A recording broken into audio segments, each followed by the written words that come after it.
Good morning students. आज के lecture में हम अपना चैप्टर फिफ्थ स्टार्ट करेंगे जो कि है रिपेयरिंग। लास्ट चैप्टर हमारा था मेंटेनेंस वाला, तो उसमें हमने मेंटेनेंस से रिगार्डिंग सारे पॉइंट पढ़े थे और अब हमारा पार्ट आ गया रिपेयरिंग का। तो चैप्टर है रिपेयरिंग। तो सबसे पहला टॉपिक है रिपेयरिंग की। सबसे पहले किन पार्ट्स को सबसे ज़्यादा रिपेयरिंग की ज़रूरत होती है? Is common part which are prone to failure and their reason of failure and remedies। Means हम क्या देखेंगे कि सबसे पहले कौन कौन से पार्ट में फेलियर होने के चांस सबसे ज़्यादा होते हैं, उनके फेलियर होने के रीज़न क्या होंगे और उनसे हम कैसे बच सकते हैं। ठीक है, तो आप सब सोच सकते हैं कि सबसे ज़्यादा चीज़ें ख़राब होने वाला हिस्सा कौन सा होता है। किसी मशीन में जो सबसे ख़राब होने वाली चीज़ें होती है, अगर हम बात करें तो सबसे पहला हमारा है गियर।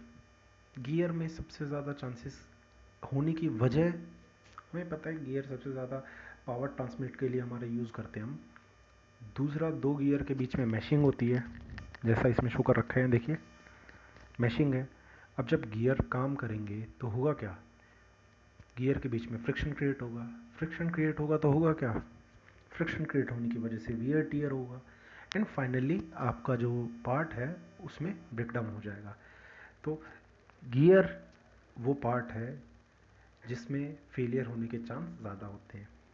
उसके अलावा अगर हम बात करें चेन्स की, जो भी आपका मशीन है या फिर आपका कोई भी ऐसा कोई भी कंपोनेंट जो चेन के थ्रू काम करता है, तो वहाँ चांसेस ये होते हैं, वह चेन ख़राब होने के चांस बहुत ज़्यादा होते हैं।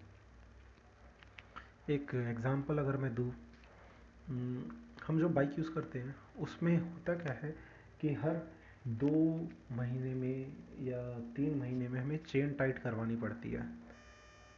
रीज़न ये होता है कि चेन के अंदर एक टेंसाइल फोर्स लगता है जिसकी वजह से चेन हमेशा खिंचती है और जिसकी वजह से चेन ढीली हो जाती है। अगर हम उसको टाइम पे सर्विस मेंटेन नहीं करवाएंगे तो उसके अंदर चांसेस होगा फेलियर का। उसके अलावा क्लचेज़ में, क्लच बेसिकली एंगेजमेंट और डिसएंगेजमेंट का काम करता है। मीन्स कोई रोटेटिंग पार्ट है, आपने शायद ऑटोमोबाइल में पढ़ा होगा कि कोई रोटेटिंग पार्ट है, दो चीज़ को अगर हम आपस में कांटेक्ट लाते हैं, एक पार्ट आपका रोटेटिंग होता है और एक आपका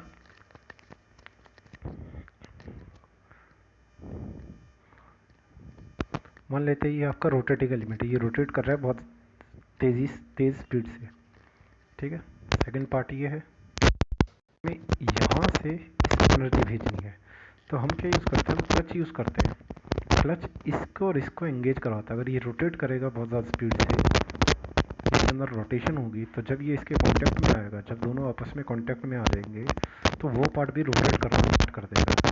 तो हम क्लच की मदद से करते हैं। तो अचानक से हम एक रोटेटिंग एलिमेंट को दूसरे स्टैटिक एलिमेंट के साथ अगर कांटेक्ट में ला रहे हैं, तो ऑब्वियसली जो हमारा क्लच है वो ये काम कर रहा है और क्लच ये काम करेगा, तो जिसकी वजह से क्लच में झटका या थ्रस्ट लगने के चांस होंगे और ब्रेकिंग होने के या ब्रेकडाउन होने के चांस भी उसमें बढ़ जाएंगे। अगला, मशीन स्पिंडल। मशीन का जो पार्ट जो बहुत ज़्यादा स्पीड से रोटेट करता है वो क्या है, मशीन का स्पिंडल। रोटेशन होगा, वाइब्रेशन होगा, ब्रेकडाउन होगा, ब्रेकडाउन होने के चांस अपने आप बढ़ जाते हैं। उसके अलावा बियरिंग में आपको पता है bearing is a rotating element, rotate करता है, जो उसको रोटेशन प्रोवाइड करता है। और रोटेशन वाला पार्ट यूजली हम बहुत ज़्यादा स्पीड पे यूज़ करते हैं, और अगर वो एलिमेंट बहुत ज़्यादा स्पीड पे रोटेट करेगा तो फाइनली क्या होगा, ब्रेकडाउन होने के चांस बढ़ जाएंगे। क्योंकि जब भी कोई बॉडी मोशन में होती है तो मोशन में होने की वजह से उसकी अंदर फ्रिक्शन, उसके अंदर वाइब्रेशन और नॉइज़ क्रिएट होती है। और जैसे कि हमने पहले पढ़ा है, किसी के अंदर भी ब्रेकडाउन होने की वजह ये तीनों ही होती है। तो बेसिकली ये हमारे वो पार्ट होते हैं जिसमें फेलियर सबसे ज़्यादा होते हैं। तो आप लिखिए, the part which frequently fail which which frequently fail the part of machines which frequently fail are: first, gear; second, seal; third, bearing; fourth key, fifth chain, sixth clutches and seventh machine spindle. Okay, so सबसे पहले हम बात करते हैं gear की। तो basically gear होता क्या है? आपको पता होगा गियर बेसिकली एक एलिमेंट होता है जो कि एक से दूसरे में पावर ट्रांसमिट के लिए हम यूज़ करते हैं। दूसरा, गियर का एक फ़ायदा और हमारा होता है कि गियर को यूज़ करने से अगर हम एक में पावर भेज रहे हैं कुछ 60 वाट की, तो दूसरे में हम 60 वाट को 80 वाट तक कन्वर्ट कर सकते हैं।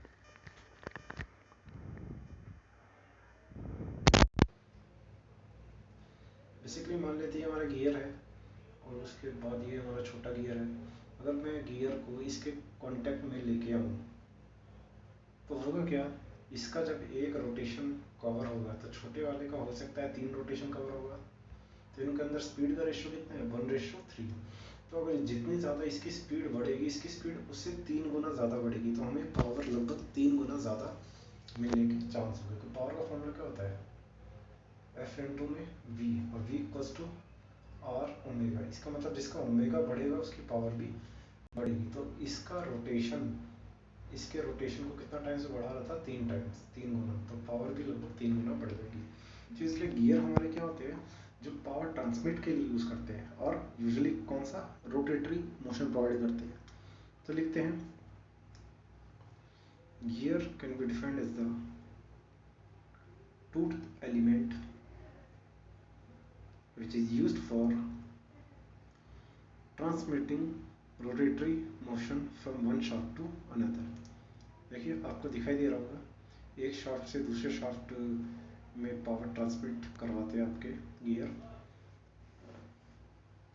ठीक है, अब इसमें फेलियर होने के चांस बहुत ज़्यादा होते हैं। रीज़न आपको दिख ही रहा है, दोनों आपस में कांटेक्ट में है, दोनों कांटेक्ट में रहेंगे और कंटिन्यूस रोटेशन में होगा तो फ्रिक्शन क्रिएट होगा, वाइब्रेशन क्रिएट होगा, नॉइस क्रिएट होगा। और जब भी ये तीनों चीज़ें होगी तो वहाँ ब्रेकडाउन होने के चांस बढ़ जाएंगे। तो आगे लिखिए आप, causes of failure. Causes of failure, तो फेल होने की वजह क्या क्या है? पहली वजह, meshing of two gear are not proper. देखिए अगर हम मैशिंग करते हैं, मैशिंग मतलब क्या है, दोनों गियर आपस में, जैसे हमारा गियर है, ये गियर एक टीथ, ये सेकंड टीथ, सेकंड गियर में लगाता हूँ ये ये ये दो गियर हमारे, ठीक है, दोनों की मैशिंग कर रखी है मैंने। मान लेते हैं यहाँ ये वाला गियर प्रॉपरली मैश ना होके इतना हो, इतना एरिया हमारा बच गया ये। तो अगर गैप रहेगा तो हमेशा जब भी रोटेशन होगा तो झटका लगेगा, जिसकी वजह से क्या होगा, इसका ब्रेकडाउन होने के चांस बढ़ जाएंगे। तो प्रॉपर मैशिंग होना ज़रूरी है। नेक्स्ट है, material used for gear is not useful. मतलब गियर के लिए हमें मटेरियल, प्रॉपर मटेरियल हमें यूज़ करना पड़ता है। जैसे कि हमारे पास, आपको पता होगा हमने वो आपने मटेरियल मेटलर्जी चैप्टर पढ़ा होगा, सब्जेक्ट पढ़ा होगा, तो उसमें आपके स्टील होते थे, low carbon steel, high carbon steel, medium carbon steel. तो हम गियर यूजली किससे बनाते थे? मीडियम कार्बन स्टील से। तो मान लिया आपने लो कार्बन स्टील बना लिया, तो होगा क्या, लो कार्बन स्टील यूजुअली हमारा एक सॉफ्ट स्टील होता है जिसके अंदर हम फोर्स लगाए तो वो चीज़ मुड़ जाता है। तो अगर हमने वो मटेरियल यूज़ कर दिया तो गियर ऑब्वियस है फेल हो जाएगा। तो मटेरियल जो हम यूज़ कर रहे हैं वो भी प्रॉपर मटेरियल ना हो। नेक्स्ट है, gear ratio is not proper. देखिए गियर रेशियो, अभी मैंने आपको बताया था ना कि फर्स्ट वाले ने रोटेशन 1 किया था, सेकंड का रोटेशन 3 हुआ था, तो ये रेशियो है इनका 1:3। तो इनका अगर गियर रेशियो प्रॉपर ना हो तो भी आपका फेलियर होने के चांस होगा। वो आपको ये गियर रेशियो, ये सारी चीज़ें पता हो, अगर नहीं तो मुझे आप बताइए, मैं आपको गियर का एक टॉपिक भेज दूंगा जिससे आपको गियर रेशियो के बारे में क्लियर हो जाएगा। नेक्स्ट है, if teeth of gear worn out. Usually हमारे दो गियर आपस में कांटेक्ट में रहते हैं तो इनके बीच में फ्रिक्शन, वियर टीयर क्रिएट होगा। जब दो चीज़ों में घर्षण होगा, घर्षण होता है तो मेटल का घिसना स्टार्ट हो जाता है, और जब मेटल घिस जाता है तो उनके दो गियर के बीच में अगर मैशिंग प्रॉपर भी हो तो घिसने की वजह से इम्प्रॉपर मैशिंग में कन्वर्ट हो जाता है वो, जिसकी वजह से आपका फेलियर होने के चांस बढ़ जाते हैं। Okay, next, due to absence of lubrication. देखिए बहुत इंपॉर्टेंट है, अगर आप लुब्रिकेशन यूज़ ना करो तो होगा क्या कि दोनों के बीच में फ्रिक्शन बढ़ेगा, फ्रिक्शन बढ़ेगा तो अपने आप ही वियर टियर होगा। तो अगर लुब्रिकेशन भी ना यूज़ करो तो भी फेलियर होने के चांस बढ़ जाते हैं। इसीलिए बोलते हैं प्रॉपर लुब्रिकेशन या टाइम टू टाइम लुब्रिकेशन करना मशीन में बहुत ज़रूरी है, जैसे कि हम ऑयलिंग करते हैं, ग्रीसिंग करते हैं। ओके, नेक्स्ट, ये तो फेलियर के कॉज थे, मतलब वजह थी। अगर आपको 5 पॉइंट लिखने हैं, उसके एक्स्ट्रा अगर आपको लिखने हैं तो आप यहाँ से पॉइंट लिख सकते हैं। नेक्स्ट है रेमेडीज़, मतलब बचाने के तरीके क्या है। सबसे पहला तो अभी हमने बात की लुब्रिकेशन नहीं है तो क्या करें, प्रॉपर लुब्रिकेशन यूज़ करें, तो use proper lubrication. Next, clean the surface of gear. अगर गियर का सरफेस क्लीन होगा तो फ़ायदा क्या होगा कि गियर के अंदर मैशिंग प्रॉपर होगी। दूसरा, गियर के ऊपर डर्ट जमने से ऑक्सीडेशन मीन्स उसमें जंग लगने के चांस बढ़ जाते हैं। ओके, तीसरा, अवॉइड ओवरलोडिंग। गियर काम क्या करता है, पावर ट्रांसमिट करता है। अगर हम उस पर ओवरलोडिंग करें, लाइक एक बाइक पे मान लो 2 लोग बैठाते हैं और 5 लोगों को बैठा के बाइक को आगे चलाएं तो क्या हो, गियर टूटने के चांस बढ़ जाएंगे। तो ओवरलोडिंग ना करें। उसके अलावा check alignment of shaft. Alignment बहुत इंपॉर्टेंट होता है कि दोनों के बीच में जो शाफ्ट है उसकी उनकी अलाइनमेंट प्रॉपर हो। अगर अलाइनमेंट प्रॉपर नहीं होगी तो क्या होगा, वाइब्रेशन क्रिएट होगा, वाइब्रेशन से अपने आप ब्रेक डाउन होने के चांस बढ़ जाएंगे। नेक्स्ट है माउंट गियर प्रॉपरली। बोला ना अभी प्रॉपर मैशिंग ना हो, तो इसका मतलब क्या करें, हम गियर को प्रॉपरली मेस्ड करवा के डालें, तो वो क्या है आपका माउंट गियर प्रॉपरली। और नेक्स्ट है चेक गियर मटेरियल। तो गियर का जो मटेरियल है वो भी हम चेक करें। ओके, नेक्स्ट हम बात करते हैं, जो पार्ट हमने देखा होगा, चेन्स। सेकंड केस जो आपका फेलियर का जो होता है या फिर ब्रेक डाउन होता है वो आपका चेन्स में बहुत ज़्यादा देखा जाता है। क्योंकि बाइक में की अगर मैं बात करूँ तो बाइक में भी आपका चेन एक ऐसा एलिमेंट है जो लगातार काम करता है। ओके, तो लिखते हैं पहले तो इसमें, chains are used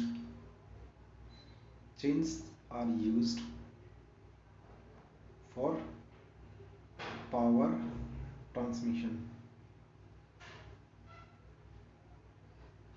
by the help of driving and driven sprocket। Sprocket जो ये बीच में हमने यूज़ किया हुआ है ना, ये गियर नहीं है, स्प्रॉकेट है, लाइक जो आपका रोटेशन के लिए हम यूज़ करते हैं, तो ड्राइविंग और driven Sprocket.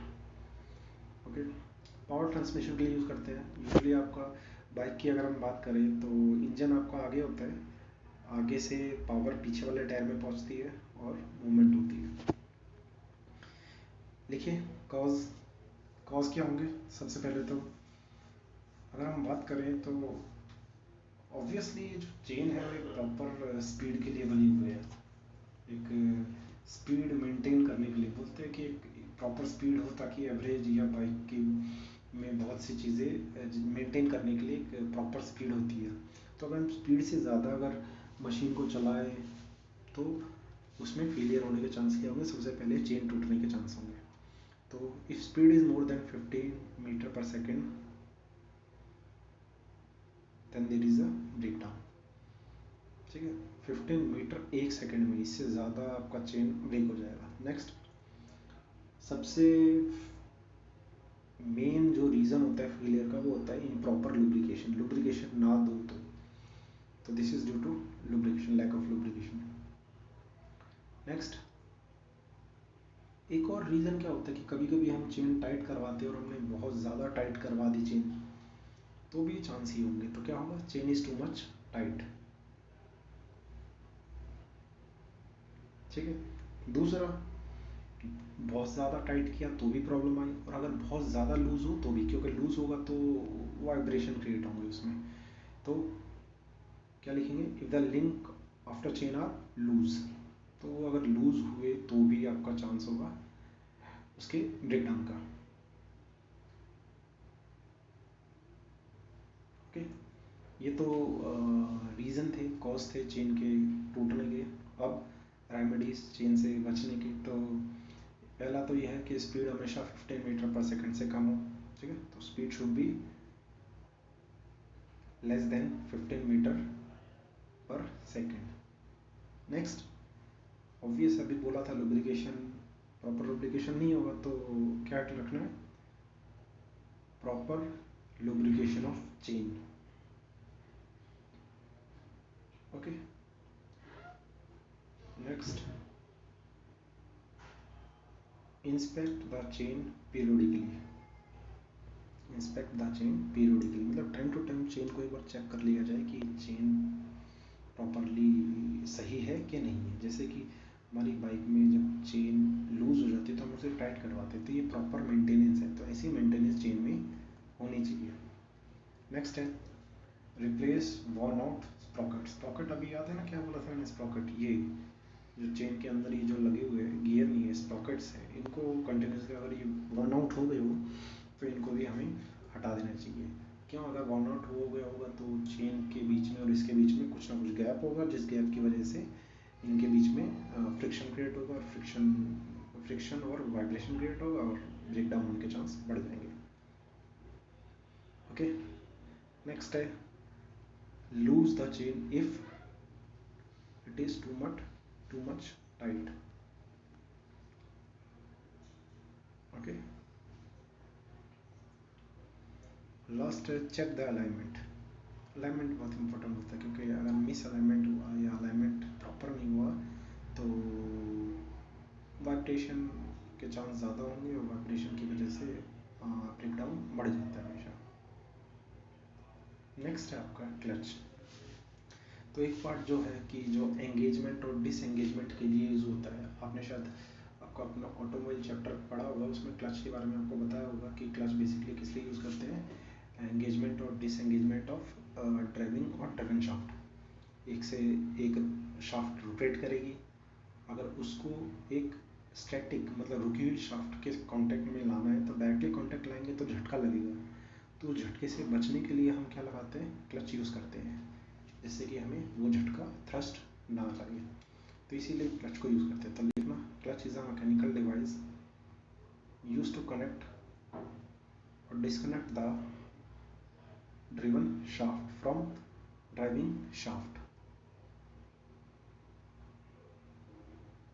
while power is transmitted। Okay, तो जब भी मशीन या हम बाइक की बात करते हैं, जब भी वो मोशन में होगी तो उस समय क्लच का काम बहुत ज़्यादा होता है, कंटिन्यूस होता है, कंटिन्यूसली गियर लगाना, गियर उतारना, क्लच बार बार काम करता है, तो इतनी ज़्यादा देर तक क्लच अगर काम करेगा तो इसमें ब्रेकडाउन होने के चांस अपने आप बढ़ जाएंगे। तो रीजंस क्या होंगे, क्या वजह होगी, सबसे पहला आता है एक्सेसिव वियर ऑफ प्लेट। जो क्लच प्लेट होगी उसके अंदर हद से ज़्यादा वियर हो चुका हुआ होगा। रीज़न, हम बहुत ज़्यादा स्पीड पे बाइक को यूज़ कर रहे होंगे, बहुत ज़्यादा गियर यूज़ कर रहे होंगे, या क्लच दबा के हम गाड़ी को चला रहे होंगे, ये रीज़न होते हैं। दूसरा, due to improper lubrication. Obvious है, सबसे इंपॉर्टेंट तो लुब्रिकेशन है, जहाँ भी ब्रेकडाउन हो रहा है उसका एक रीज़न लुब्रिकेशन ही होता है। नेक्स्ट है due to improper use of disc, means जो हम इसमें डिस्क यूज़ करते हैं उसका प्रॉपर यूज़ ना किया गया हो। नेक्स्ट है due to wear of sliding bush. Sliding bush basically आपको ये ऑटोमोबाइल में पढ़ाया होगा कि इसका एक पार्ट होता है जिससे हम इसको स्लाइड करवाते हैं, आगे की तरफ धक्का देते हैं, तो स्लाइडिंग बुश अगर प्रॉपर ना हो तो उसकी वजह से ब्रेक डाउन होने के चांस बढ़ जाते हैं। Next, due to improper disengagement, मतलब इम्प्रॉपर डिसएंगेजमेंट हो मीन्स गियर लगने से पहले, कभी कभी हम क्या करते हैं कि गियर लगाने के बाद हम जो क्लच है वो क्लच गियर लगने से पहले छोड़ देते हैं, जिसकी वजह से हमें झटका लगता है, और वो झटके की वजह से भी आपका फ्रिक्शन और थ्रस्ट क्रिएट होता है, जिसकी वजह से हमें चांसेस होता है ब्रेकडाउन का। नेक्स्ट,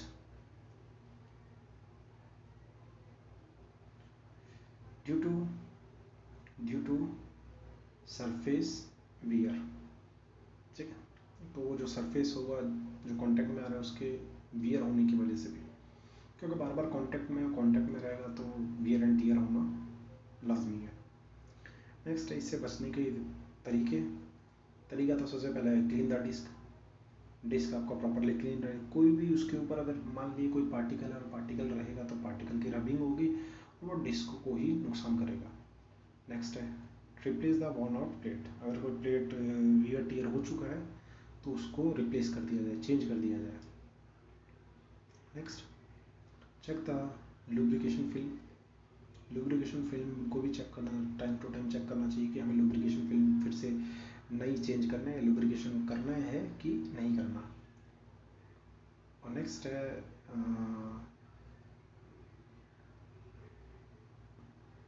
है ड्यू टू कोरोजन भी एक वजह होती है। अगर जंग लगा हुआ होगा तो होगा क्या कि ब्रेकडाउन होने के चांस अपने बढ़ जाते हैं। Next, clean the friction lining properly. Cleaning एक इंपॉर्टेंट पार्ट है फ्रिक्शन लाइनिंग। इसलिए फ्रिक्शन लाइनिंग क्या, फ्रिक्शन क्रिएट करवाते हैं, क्योंकि हम इसमें फ्रिक्शन का यूज़ करते हैं।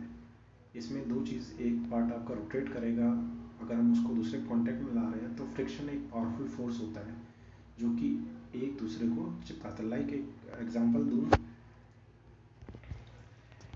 हम एक बॉडी को दूसरी बॉडी के ऊपर बहुत ज़्यादा टाइम के लिए रखते हैं तो ये दोनों चीज़ें आपस में चिपक जाती है। इसका एक रीज़न होता है कि इनके बीच में एक बॉन्ड बन जाता है, दूसरा रीज़न होता है इनके बीच में फ्रिक्शन। तो यूजली अगर एक पार्ट रोटेट कर रहा है और दूसरा पार्ट भी रोटेट नहीं कर रहा, तो इसकी रोटेशन को उसमें ट्रांसफ़र करने का एक हेल्प हमारा है फ्रिक्शन। तो वो फ्रिक्शन लाइनिंग के थ्रू हम उसको ट्रांसफ़र करते हैं, तो फ्रिक्शन लाइनिंग भी प्रॉपरली क्लीन हो। ओके, सो तब हमने क्या किया कि गियर एक ऐसा पार्ट है जिसमें ब्रेकडाउन होने के चांस बहुत होते हैं, क्लच एक ऐसा पार्ट है जिसमें ब्रेकडाउन होने के चांस, और तीसरा था हमारा चेन। तो ये तीनों वो पार्ट हैं जो शायद आप सब ने देखे हुए हो, जिनमें वियर टियर होने के चांस बहुत ज़्यादा होते हैं। अगर मैं इन तीनों की बात करूं तो सब में वजह, जो कॉमन वजह थी वो थी लुब्रिकेशन, दूसरा फ्रिक्शन जहाँ भी फ्रिक्शन हुआ, तीसरा वियर टियर, चौथा कोर्जन, पांचवा इम्प्रॉपर अलाइनमेंट। ये सभी के अंदर था। तो अगर आपसे ये पूछा जाए कि रेमेडीज या वो क्या बोलते हैं इसके कॉजेज़ क्या है, तो आप सभी के लिए सेम कॉजेज़ लिख पाओगे, ठीक है। तो आपको सबके लिए अलग अलग कॉजेज़ याद रखने की ज़रूरत नहीं है, आपके माइंड में जो कॉजेज़ आए आप वो कॉजेज़ लिख सकते हैं। और रेमेडीज़ तो हमने बताई दी, सबका एक ही था, अलाइनमेंट प्रॉपर हो, लुब्रिकेशन हो, और उनके बीच में वियर टियर कम हो जिसके लिए लुब्रिकेशन करवाएंगे, और दूसरा मैशिंग प्रॉपर हो। ओके।